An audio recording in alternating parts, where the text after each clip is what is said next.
家具店中出现排队人潮。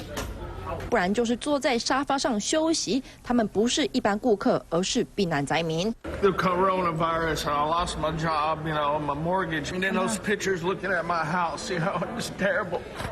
And I have to clean it up. 美国连日冬季暴风，瘫痪供水供电，不少民宅水管爆裂，灾民有家没得回。面对酷寒气候，休斯顿一家佛心家居店自愿变成避难所，收留上百位民众过夜，还提供食物，让灾民在天寒地冻中得以温饱。The customers of Texas have been great to us over the past 40 years. It's not our privilege to do this. It's not our right to do this. It's our obligation. 暖心的家具店老板就是被誉为床垫大王麦克的麦克因凡尔。2017年哈维飓风风灾时，他就曾让民众避难，如今再度伸出援手，对他来说，帮助他人比赚钱更重要。She's a grocery delivery driver.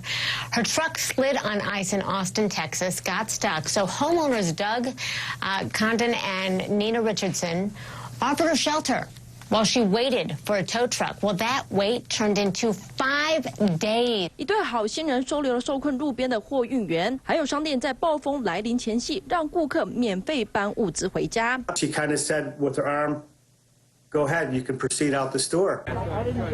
德州众议员希拉杰克逊也在休斯顿街头发送披萨给受灾居民。Thank you, thank you. 运水跟食物的大货车旁，灾民大排长龙等领物资，大家有钱出钱，有力出力，也让这场寒冬灾难多了点温暖。三立新闻陈焕报道。